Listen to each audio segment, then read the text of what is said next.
قاری محمد اقبال ساقی صاحب اور بالخصوص مبارکباد کے مستحق میزبان محفل مجاہد اہل سنت حضرت علامہ مولانا محمد وسیم صدیقی صاحب مدنظر العالی، آپ تمام احباب جو حاضر ہیں اس محفل پاک میں، جن کے نام میں نہیں لے سکا، وقت کی بہت زیادہ قلت ہے، جانتے ہوئے بھی کچھ احباب کے نام جو نہیں لیے وہ اس لیے کہ وقت میں آپ کے سامنے کچھ معروضات کے لیے رکھ لوں۔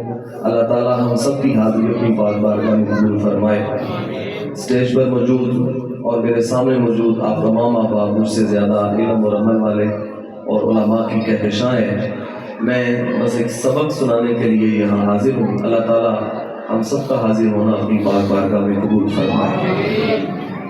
اللہ تعالیٰ نے انسان کو جو فضیلت عطا فرمائی ہے اس کی ایک وجہ علم ہے۔ فرمایا ہم نے حضرت آدم علیہ السلام کو علم عطا فرمایا تمام اسماء کا۔ جب حضرت آدم علیہ السلام کو بنانے کا ارادہ فرمایا تو اللہ تعالیٰ نے فرشتوں سے کہا کہ میں اپنا نائب اور خلیفہ بنانے لگا ہوں۔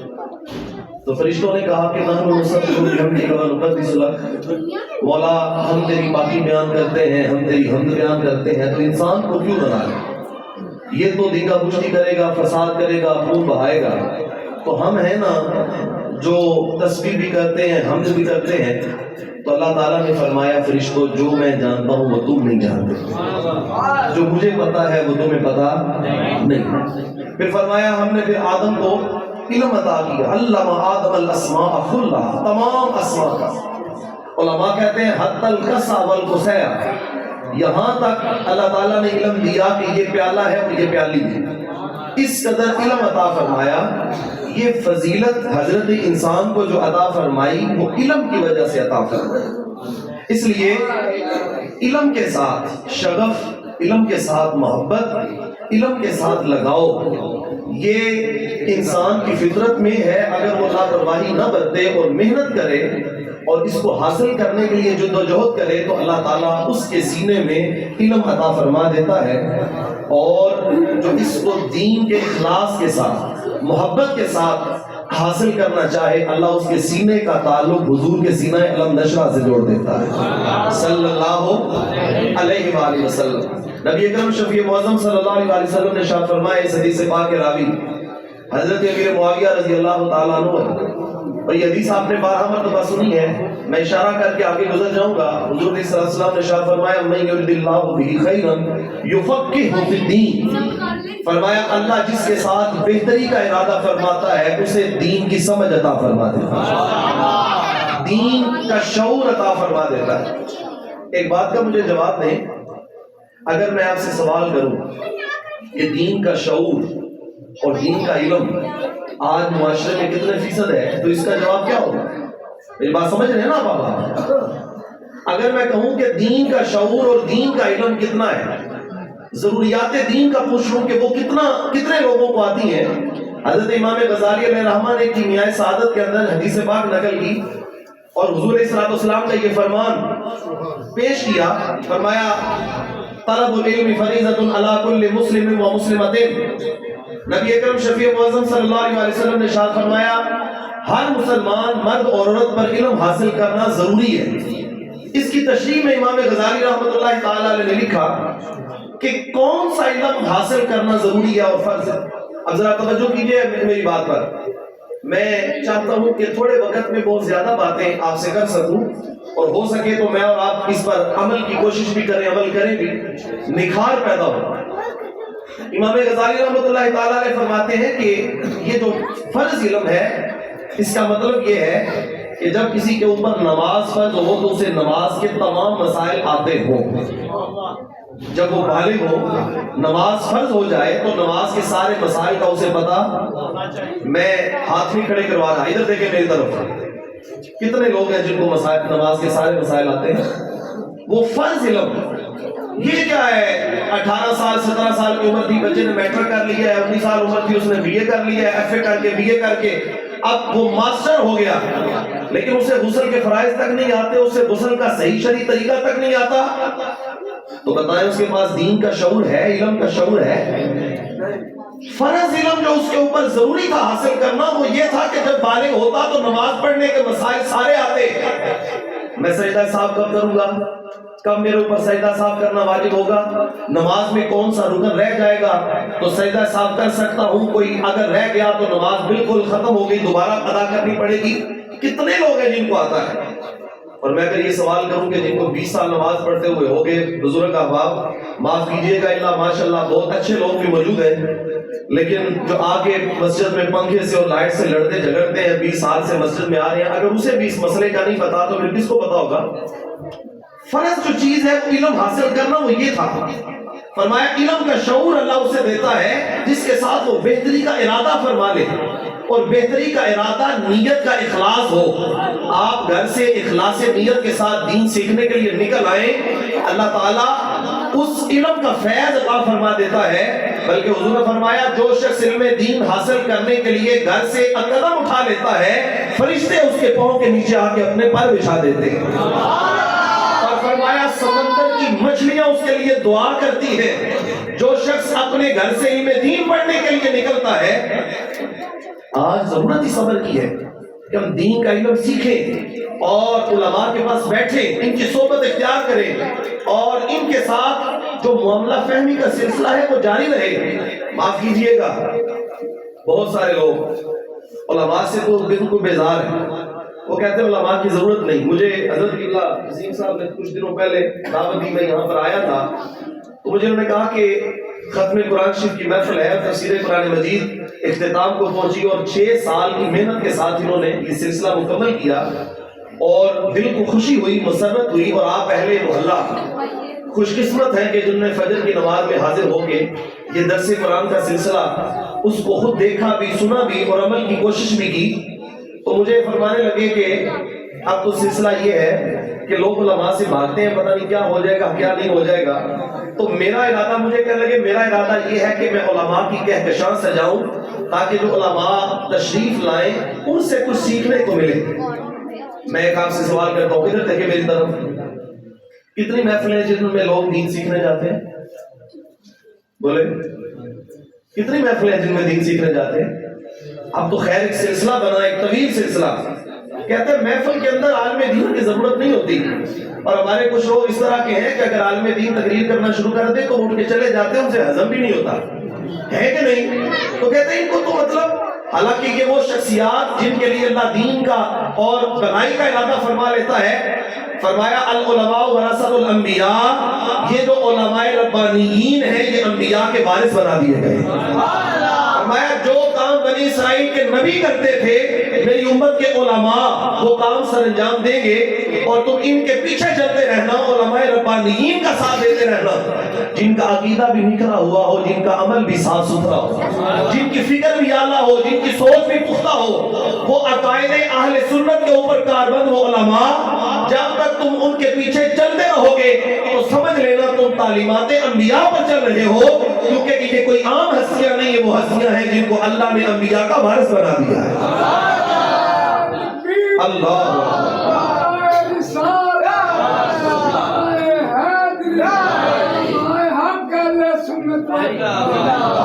میں عرض یہ کر رہا ہوں کہ محافل میں دین سیکھنے سکھانے کا جو جذبہ ہے وہ ختم ہو گیا. ساری رات محفل ہوگی, کیا ہوگا؟ ناخوانی ہوگی. ناخوانی ہمارے ایمان کا حصہ ہے. کوئی انکار کرتا ہے ناخوانی سے؟ بولے حضور علیہ الصلوۃ والسلام کے صحابہ کی سنت, حضرت حسان بن ثابت حضور کے سامنے نعت پڑھا کرتے تھے. بلکہ اس سے اگلا جملہ بھی کہہ دوں, اگر آپ دل کے کانوں سے سنیں, خدا خود اپنے محبوب کی نعت قرآن میں بیان فرماتا ہے. نعت خوانی ایمان ہے. لیکن آپ ایمانداری سے بتائیں, ساری رات نعت خوانی ہو, ساری رات محفل ہو, فجر کے وقت مسجد خالی ہو, تو یہ کیا ہے؟ جو عاشق وہاں بیٹھا ہوا تھا وہ پچھلے دنوں کہہ رہا تھا کہ میں نعت پڑھ کے تو عشق رسول کی شمع جلا رہا ہوں. تو نعت پڑھ کے عشق رسول کی شمع کسی کے دل میں تو کیا جلائے گا؟ آج تک اپنے چہرے پہ نہیں جلا سکا چراغ, آج تک تو خود حضور کی سنت نہیں اپنا سکا, تو کیا کسی کو عشق رسول سکھاتا ہے؟ اور عشق رسول کوئی سوکھی سی چیز ہے؟ ہر بندہ اٹھ کے کہتا ہے میں عاشق رسول ہوں, میں عاشق مدینہ ہوں. اقبال کہتا ہے تمہیں گویم مسلمان بلرزم کہ دانم مشکلات لا الارا. کہتا ہے جب میں کہتا ہوں میں مسلمان ہوں, صرف مسلمان کی بات, عشق رسول اگلی بات ہے, اس سے اگلا سٹیپ الگ ہے. صرف میں کہتا ہوں مسلمان ہوں تو لرز جاتا ہوں, کانپ جاتا ہوں, اس لیے کہ دانم مشکلات لا الہ, مجھے پتا ہے لا الہ کہنے کی مشکلیں کیا ہے. یہاں پہ بلال کو پتھر بھی پڑتے ہیں, یہاں سلمان فارسی کو مارا بھی جاتا ہے, یہاں پر صحابہ کو اذیتیں بھی ہوتی ہیں. پھر اقبال کہتا ہے کہ خرد نے کہہ بھی دیا لا الہ تو کیا حاصل, دلو نگاہ مسلمان نہیں تو کچھ بھی نہیں. یہ سبق تھا, یہ انداز, یہ رویہ. میری بات آپ تک پہنچ گئی. اپنی محافل کو مرتب کرنا ہے میں نے اور آپ نے. یہ پیغام ہے آج کی محفل میں ایک خاص, اپنی محافل کو مرتب کریں علماء اور علماء ربانیین کے ساتھ.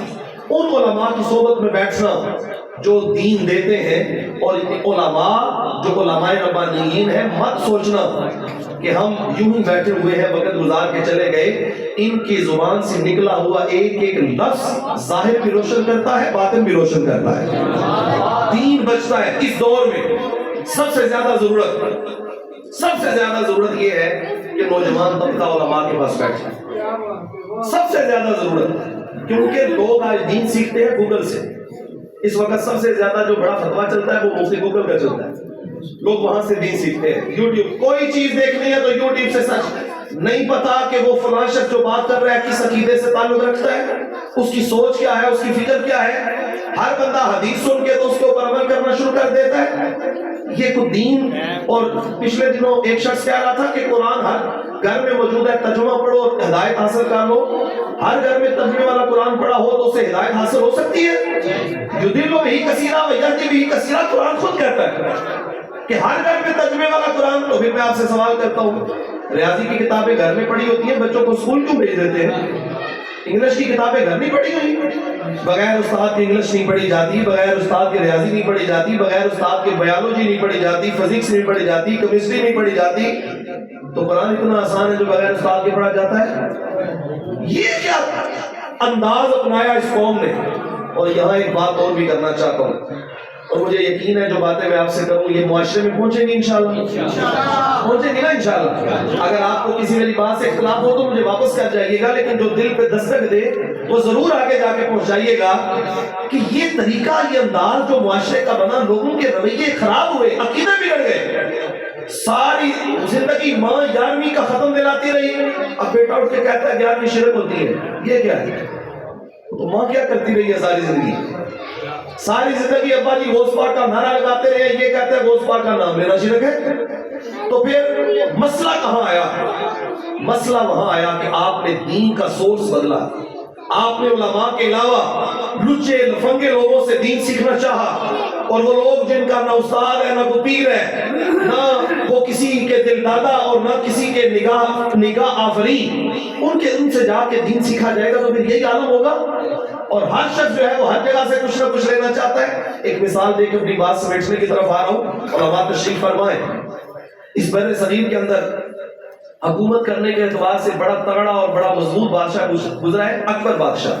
حکومت کرنے کے اعتبار سے آپ مغلیہ خاندان میں اگر انداز حکومت کو دیکھیں, طرز حکومت کو, تو آپ کو بڑی ساری چیزیں ملیں گی کہ اس کے علاوہ کر کوئی نہیں سکا.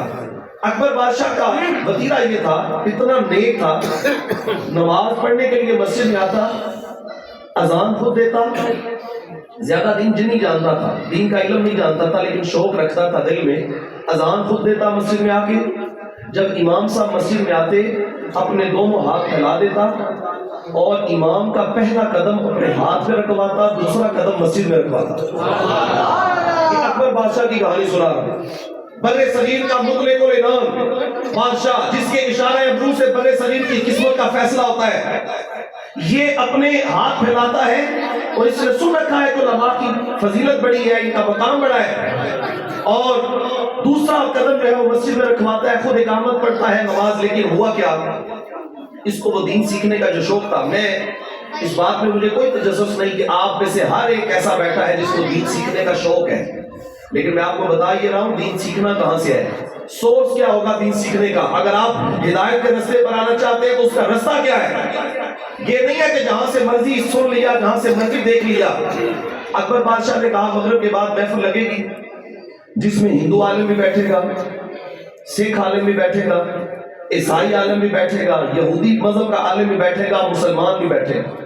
اس نے اپنے آپ کو یہ ظاہر کروانا چاہا کہ میں تمام مذاہب کو دیکھنا چاہتا ہوں کہ صحیح کون سا ہے، حالانکہ خود جانتا کچھ نہیں تھا، اسلام کے بارے میں اسے کوئی زیادہ تعلیم نہیں تھی، لیکن مغرب کے بعد محفل لگنے لگی، جب دیوان لگنے لگا، علماء آنے لگے، وقت گزرتا گیا، عیسائی کی بات بھی سنتا، یہودی کی بھی سنتا، ہندو کی بھی سنتا، سکھ کی بھی سنتا، مسلمان عالم دین کی بات بھی سنتا، مختلف باتیں جب سننے کو ملتی تو ایک وقت ایسا آیا کہ اس کے دل میں نا کچھ شکوک و شبہات پیدا ہونے لگے، شکوک و شبہات دین کے بارے میں پیدا ہوئے کہ میں دین کے میں کچھ نئی تبدیلی لے کے آؤں۔ ایک عیسائی عالم نے بات کہی، اس نے کہا کہ تمام دین پچھلے جتنے گزرے ہیں 1000 سال کے بعد بدل جاتے ہیں، تو اگر اسلام بھی سچا دین ہے تو اسے بھی 1000 سال کے بعد بدل جانا چاہیے، نئے احکام آ جانے چاہیے، اور نئے احکام آئیں گے تو پھر دین کی تجدید ہو جائے گی، دین دوبارہ سے زندہ ہو جائے گا، اور تم یہ کام کر دو۔ اس کے ذہن میں یہ بات بیٹھ گئی۔ اب بات کیا کر رہا ہے یہ اسے نہیں پتا کہ اس کا نقصان کیا ہے، لیکن وہ بات غلط قسم کی اس کے دل میں بیٹھی، چونکہ خود جانتا نہیں تھا اور مختلف لوگوں سے سننے کا عادی تھا۔ اب اس نے کیا کیا، اعلان کیا کہ میں دین اکبری کا اعلان کرتا ہوں، نیا دین آئے گا۔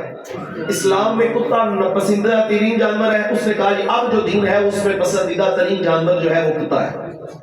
مختلف چیزیں اس نے بالکل الٹ کر کے بتا دی کہ 1000 سال کے بعد دین بدل گیا۔